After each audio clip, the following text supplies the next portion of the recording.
Bonjour, bienvenue sur mon podcast astrologie. Aujourd'hui, je vais parler du feng shui et de l'astrologie chinoise. Voilà, j'aime bien aborder des domaines de connaissances qui pour moi s'entremêlent, s'entrecoupent. Donc, je vais faire une vidéo différente sur l'astrologie chinoise parce que je parlais de l'astrologie en général. Et aujourd'hui, j'aimerais bien m'attarder à un domaine qui est très important, surtout en Asie, qui est le feng shui. Voilà, donc je ne sais pas si beaucoup de gens connaissent le feng shui. Le feng shui, c'est vraiment une méthode d'harmonisation de l'espace intérieur par rapport à un individu. Donc, ce qu'on fait, c'est qu'on étudie l'individu, sa date de naissance, son signe astrologie chinois. On peut aussi regarder son signe astrologie occidental. Par exemple, je sais qu'il y a beaucoup de professionnels du feng shui occidentaux qui vont en Asie et qui apportent leur touche. Et de même, de l'autre côté, des personnes qui normalement étudient ou sont des maîtres feng shui en Asie et qui exercent en Europe ou aux États-Unis. Donc voilà, c'est une méthode d'harmonisation de l'intérieur, donc par rapport à un individu. Donc par rapport à toutes les caractéristiques de cet individu, on va vraiment établir plusieurs plans. Déjà un plan d'harmonisation de l'intérieur, dans quelle orientation on va mettre le lit, de quelle orientation on va mettre la cuisine, dans quelle orientation justement on va mettre les objets du quotidien, etc. Comment cette personne doit mettre des plans dans son intérieur, tout pour favoriser ce qu'on appelle l'intérieur. Donc, pourquoi le feng shui est très important? Parce que dans la médecine traditionnelle chinoise, c'est vraiment votre intérieur qui garantit vos relations et votre état de santé. Donc ça part d'une croyance, mais c'est vraiment basé sur la médecine chinoise et sur des études qui ont été faites. Donc pour les personnes qui ont voyagé en Asie, je pense qu'elles vont se reconnaître un peu. Ayant vécu à Hong Kong, je sais à peu près voilà, comment le feng shui, justement, euh, a un impact sur votre vie. Et même lorsque vous promenez, pour les personnes qui ont l'occasion d'aller à Hong Kong, vous allez voir que certains hôtels, certains immeubles sont orientés de façon feng shui. Il y a même des trous qui sont faits dans certains immeubles. D'ailleurs, il y a un hôtel très connu dans la baie de Hong Kong, justement au sud de l'île, qui a un énorme carré, en fait, il y a un énorme trou à l'intérieur de l'hôtel parce que justement c'était nécessaire de faire ce trou pour le feng shui. Donc voilà, c'est des gens qui croient vraiment au feng shui, dans l'Asie en général. Et aujourd'hui, je vais vous parler vraiment du feng shui par rapport à l'astrologie chinoise. Donc je ferai une vidéo à côté pour l'astrologie chinoise. Donc en parlant du feng shui, je vais m'attarder vraiment sur les relations en général. Les relations amoureuses, ça peut s'appliquer dans certains cas pour les relations amicales, mais là je vais vraiment vous demander d'appliquer ce que je vais dire dans le domaine amoureux. Alors, pour les Chinois, au-delà et pour l'Asie en général, hein, pas uniquement pour les Chinois, mais là on se base vraiment sur la médecine traditionnelle chinoise et le feng shui qui a été élaboré. Pour les Chinois, au-delà de la magie de la rencontre entre deux êtres, l'amour c'est déjà une affaire de compatibilité. Objectifs qui sont calculés grâce à une puissante formule de feng shui qui s'appelle le Pa Kuo Lo Shi, qu'on traduit en français chiffre quo. Donc ce chiffre quoi, c'est vraiment une formule, donc on va voir ensemble comment elle est calculée comment dire? Calculer la compatibilité entre des êtres. Je pars du principe que, pour établir une fondation, d'un couple, 3 aspects sont importants: la compatibilité, l'attraction, qu'on appelle en anglais le chemistry et la communication. Donc quand vous avez ces 3, c'est là où vous avez une fondation. Le plus souvent, quand il y a des relations qui sont un peu bancales ou qui se terminent prématurément, c'est qu'il manque de soit vous avez la communication, l'attraction, mais vous n'avez pas la compatibilité. Ça veut dire que vos agendas ne coïncident pas. Vous vivez soit pas dans le même pays, soit vraiment au niveau des agendas, c'est pas possible. Parfois, vous avez la compatibilité et la communication, et dans ces cas-là, il n'y a pas d'attraction. Vous allez me dire que c'est pas possible, mais ça arrive. Et dans ces cas-là, c'est plutôt de l'amitié. Et si c'est une relation amoureuse, bon voilà, l'attraction, elle est là ou elle n'est pas là. Malheureusement, on ne peut pas l'inventer. Et parfois, vous avez l'attraction et la compatibilité, mais il y a des problèmes de communication. Vous avez l'attraction et la communication, mais vous n'avez pas de compatibilité. Donc, c'est vraiment les trois réunis. Donc, pour les Chinois, ils partent du principe réellement que la compatibilité, c'est ce qui est le plus important. Et lorsque vous vivez avec des gens dans un intérieur, ces personnes influencent votre intérieur et aussi l'équilibre émotionnel que vous avez. Donc, Dans la médecine traditionnelle chinoise, on sait que l'équilibre émotionnel est lié à l'état de santé.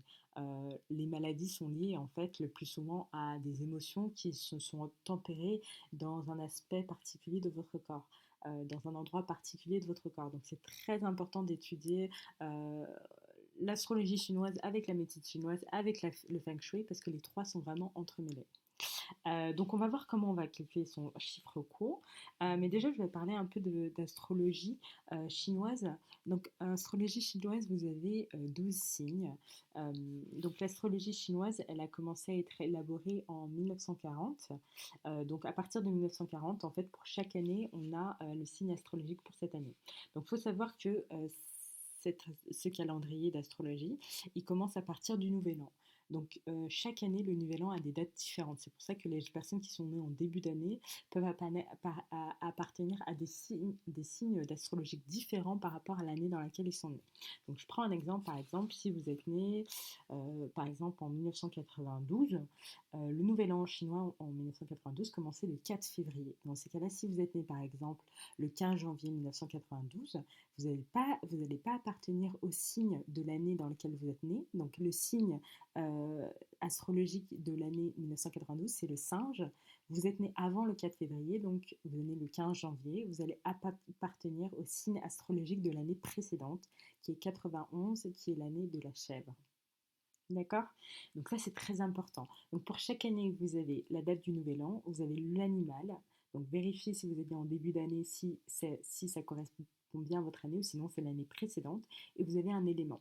Donc au-delà des affinités astrologiques, des compatibilités astrochimiques, les Chinois établissent aussi des éléments. Donc vous avez la terre, le métal, l'eau, le bois et le feu.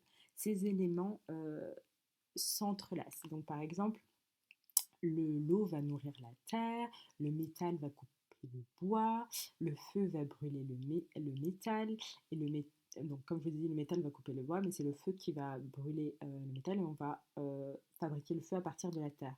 Donc en fait, chacun de ces éléments ont des relations positives et négatives. Donc très important à étudier aussi pour étudier la compatibilité entre deux personnes, puisque vous pouvez avoir des éléments qui sont par exemple, je prends un exemple, vous êtes bois et la personne est métal, le métal coupe le bois. Donc il va avoir certaines interactions, certains pouvoirs que cette personne peut avoir dans certains aspects de votre vie qu'il va falloir étudier.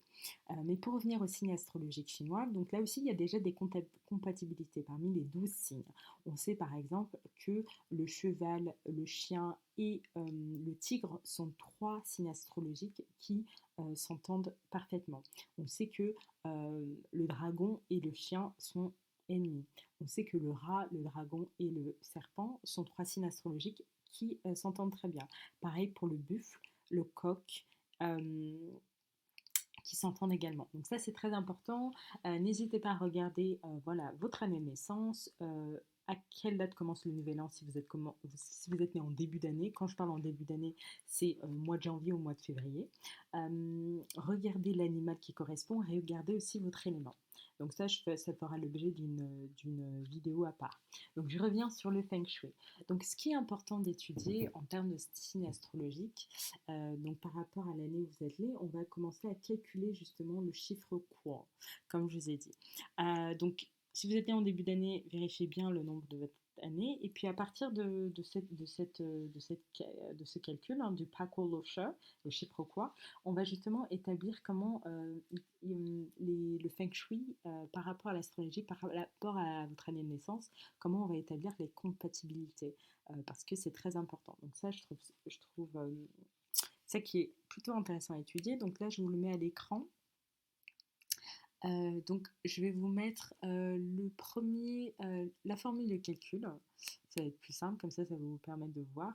Donc, d'un côté, vous avez féminin, de l'autre, vous avez masculin. Donc, c'est juste quelques calculs. Donc, j'ai pris des années, j'ai pris entre de 1985 à 1995.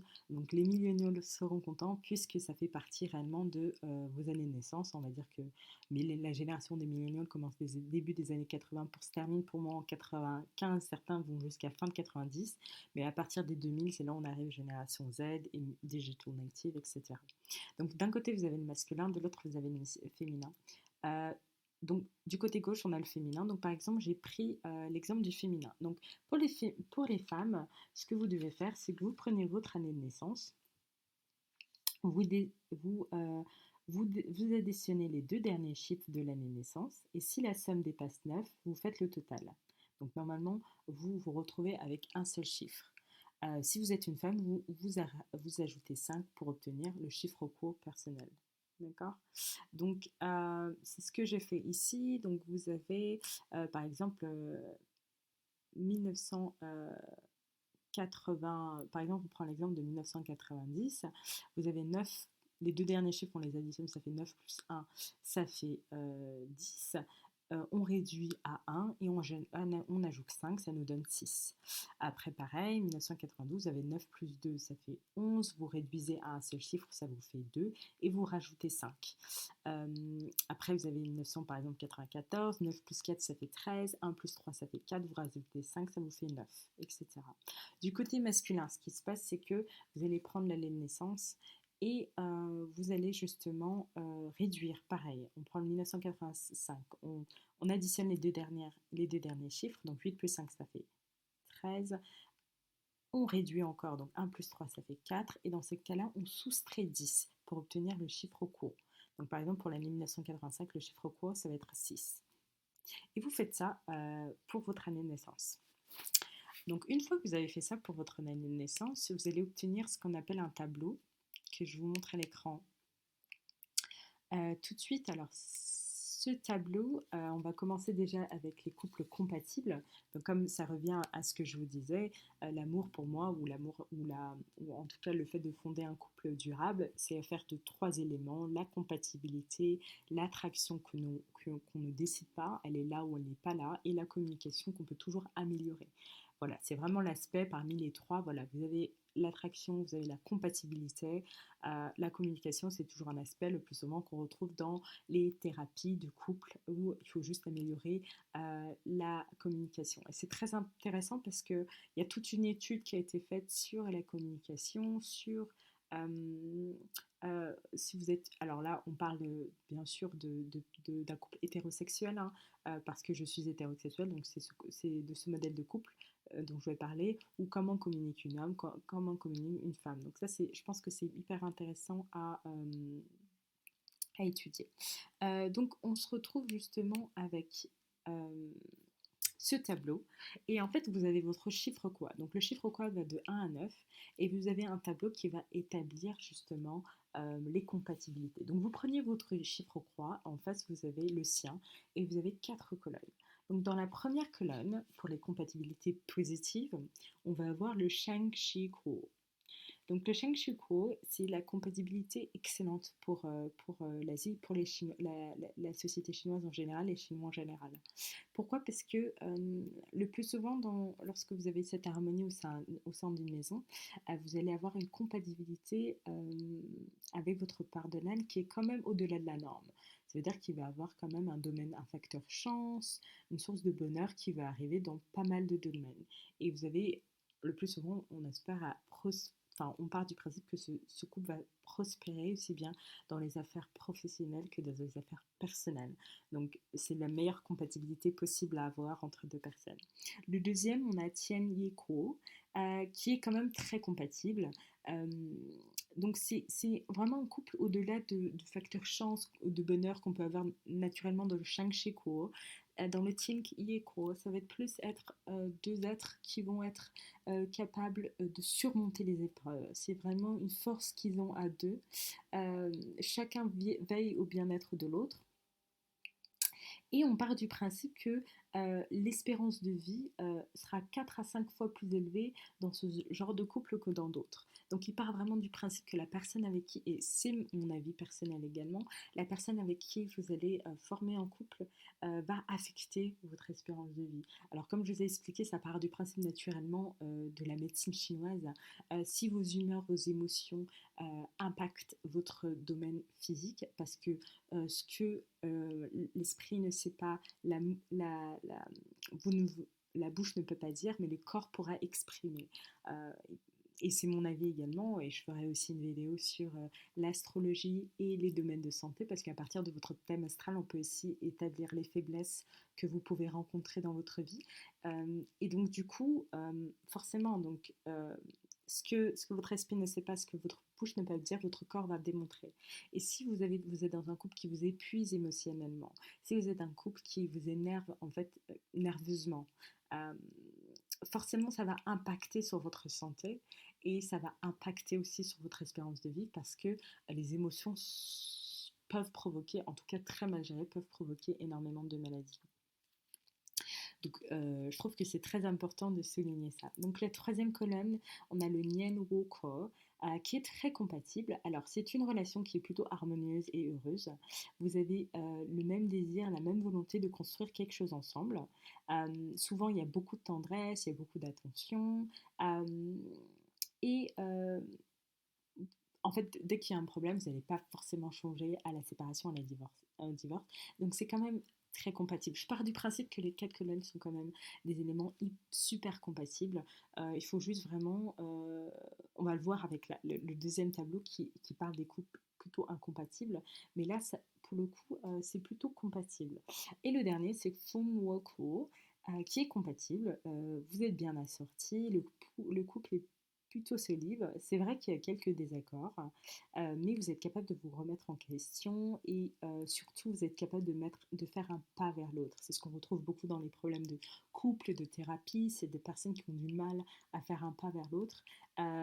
Et surtout, cette personne peut vraiment être un support et un socle pour les mauvaises passes, pour les périodes assez difficiles. Donc, je vous laisse regarder. Par exemple, on prend l'exemple que si vous avez un chiffre quo qui est 8, par exemple, toutes les personnes qui auront un chiffre quo 6, ce sera une relation avec une bonne compatibilité. Tien Lu quo, ça va être toutes les personnes avec 2. Donc, si c'est féminin. Si c'est masculin, ce sera 5. Pareil, Nien Wu quo, c'est si une personne a un chiffre quo 2. La personne aura donc 8 pour un homme, 5 pour une femme, etc. Donc, je vous ai marqué toutes les différences. On va passer justement au deuxième pan, qui est les couples incompatibles. Euh, donc, je vous le montre également à l'écran. Donc, les couples incompatibles. Donc, pour, pour les Chinois en général et pour vraiment toute cette culture de Feng Shui, lorsqu'on calcule cette formule du chiffre quo, on va voir justement 4 types de couples incompatibles. Donc en fait ça se retrouve vraiment en Asie lorsque vous regardez euh, beaucoup de ce qu'on appelle d'agences de matchmaking, de mariage, notamment en Asie, pour ceux qui ont vécu en Asie. Donc en Inde, ils vont avoir ce pan-là où lorsque vous allez devoir choisir votre partenaire, tous les pans de sa vie vont être étudiés, notamment l'astrologie. Donc on va dresser la carte de l'astrologie de la personne, on va vérifier son site astrologie indien, ce qu'on appelle l'astrologie védique. Donc il dresse une carte et dans chaque carte, vous avez des carrés qui correspondent justement à l'aspect de vie de la personne et vous allez justement étudier ça et voir comment ça va être impacté. Donc je pense que c'est hyper intéressant. En Asie, ça va être la même chose. On va dresser la carte, l'astrologie chinoise. En tout cas, on va regarder le signe, on va calculer le chiffre quoi et d'autres aspects justement du feng shui pour étudier la compatibilité avec des personnes, surtout lorsqu'on va vivre ensemble et on parle d'un mariage. Ça peut, bien sûr, le chiffre quo peut être appliqué également dans le domaine amitié, amical. Également, ça peut s'appliquer dans le domaine relation parent-enfant. Si les enfants vivent encore sans leurs parents, ça peut expliquer beaucoup de désaccords, je dirais, au sein familial. Donc pour le chiffre quo, donc vous avez 4 colonnes. Le premier, vous avez le Rohai quo, qui est un couple incompatible. Ça peut marcher, donc c'est un couple qui peut marcher, mais cette relation ne va pas vraiment sans heurts. Euh, Votre partenaire peut être la cause de pas mal de mésaventures. Euh, Même si vous vivez longtemps, le couple reste fragile et vous le sentez. Euh, et c'est plus cimenté par le poids des habitudes que par de réelles complicités. Donc c'est vrai que les mots sont un peu durs et pas très bien pesés, mais je pense que vous avez tous rencontré un couple comme ça où vous avez peut-être dans cette situation où vous êtes plus, il n'y a pas vraiment d'attirance, mais dans le cas c'est plus vous êtes habitué à cette personne. Et en fait, l'être humain s'habitue et se déshabitue vite, mais lorsqu'il est habitué, c'est très difficile. Et on le voit beaucoup dans des couples de 5 6 7 ans, c'est plus de l'habitude, mais il y a ce manque de complicité. Donc, encore, c'est parmi les couples incompatibles, je trouve que c'est l'un des plus doux, donc c'est toujours une relation qui sera difficile à quitter, mais c'est une relation dans laquelle vous pouvez bien sûr euh, avoir toujours beaucoup de considération pour la personne et décider justement que chacun prenne son chemin. Le deuxième, ça va être le Yukoiko, euh, qui est là une relation incompatible. On l'appelle aussi la relation des cinq spectres en Chine. Ça veut dire que tous les éléments extérieurs peuvent provoquer des problèmes dans le couple. Donc, ce qu'on appelle les relations extérieures en Chine, c'est la famille, donc vos familles respectives, les enfants, l'argent, les amis et les autres femmes ou hommes. Donc, avec le plus souvent dans ces genres de couples, pour l'avoir vu également dans les séances de thérapie, couple de thérapie, euh, les conflits deviennent de plus en plus importants. Et naturellement, en fait, les deux personnes s'éloignent sans même le savoir l'une de l'autre. Voilà, donc c'est des relations assez parce qu'on sait déjà que faire marcher une relation amoureuse déjà peut être très compliqué, notamment dans l'environnement, par exemple, je parle social, économique et politico-économique dans lequel nous vivons actuellement en 2022. Mais si vous rajoutez un peu tous ces éléments extérieurs qui sont de toute façon là, mais que le couple n'est pas assez solide, forcément, il va amener à se séparer. Et comme je vous ai dit, les gens naturellement s'éloignent l'un de l'autre, mais c'est un phénomène inconscient. Troisième couple incompatible, c'est le luo shou, quoi. Donc ça, c'est quand même très incompatible, hein. Le plus souvent, j'allais dire, c'est un peu compliqué de se retrouver dans ce type de couple parce que vous le savez ou vous le sentez. Mais c'est ce que les Chinois appellent la relation des six meurtres. Donc en fait, on se fait beaucoup de tort à l'un à l'autre dans tous les deux domaines. On se cause d'immenses chagrins, même si on ne s'en rend pas compte. La séparation est vivement conseillée et quand elle n'est pas possible, euh, et quand il faut continuer à cohabiter, mais le plus souvent, on vous demande de vivre voilà, dans chacun des existences séparées en évitant soigneusement les motifs de discorde. Donc voilà, c'est l'une des pires. Enfin, non, on a le Shuo qui est pire, mais le Shuo c'est ce qu'on appelle la relation des six meurtres. Et le dernier, donc Shumoko, qui est une incompatibilité absolue et irréversible. Voilà. Euh, vous ne pouvez juste pas vivre ensemble. Pour les Chinois, c'est ce qu'on appelle, c'est pire, c'est la mort au sens métaphorique. C'est une relation qui conduit à la ruine, la réputation, santé, argent, à la destruction, dépression, suicide. Donc a priori à fuir comme la peste et le choléra réunis, mais heureusement d'autres éléments, par exemple des affinités astrologiques entre deux signes, peuvent contredire plus ou moins cette incompatibilité apparente. Je ne l'ai jamais vue, hein. C'est juste que voilà, lorsque vous avez des affinités astrologiques, bon, c'est vrai que ces deux personnes peuvent être amenées à peut-être un peu mieux se comprendre, mais il est vivement conseillé de se séparer. Euh, donc voilà. Et moi, je trouve important parce que je trouve que dans le domaine occidental, on porte pas vraiment attention à ça. On part du principe que vivre avec quelqu'un, c'est quelque chose de fondamentalement normal, alors pas du tout. Alors vivre en colocation pour des raisons économiques, ou même la façon de vivre actuellement pour moi en occidental, dans la société occidentale, et pour des raisons économiques. Peu de personnes au niveau financier peuvent se permettre d'avoir deux appartements séparés ou même d'avoir deux chambres séparées dans lesquelles ils dorment. Le plus souvent, les gens dorment ensemble. C'est pour ça que je pense que c'est d'autant plus important d'étudier tous les aspects pour avoir un couple solide et très prêt à affronter pas mal d'épreuves qui vont forcément se dresser sur le chemin parce que justement les contraintes économiques du monde moderne font que les relations ont de plus en plus de mal à se construire et à durer dans le temps. Ou pour les personnes qui arrivent à avoir des relations en tout cas, beaucoup de couples se retrouvent dans des relations sans passion, sans... Après, vous allez me dire la passion n'est pas nécessaire, mais euh, fondamentalement ils ont grandi chacun de leur côté, mais ils restent ensemble par habitude.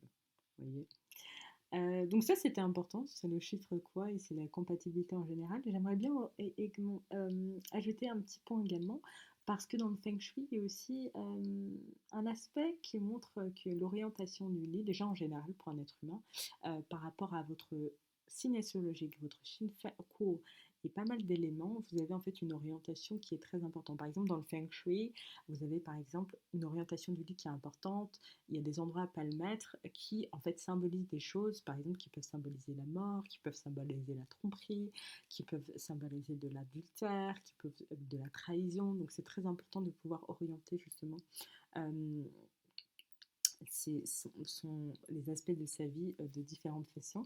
Mais une bonne orientation du lit, par exemple, dans le feng shui, c'est un des éléments qui est très intéressant pour déterminer justement une relation amoureuse et pour faire durer son couple.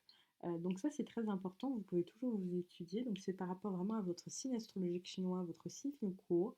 Il y a certaines orientations qui peuvent être intéressantes à étudier.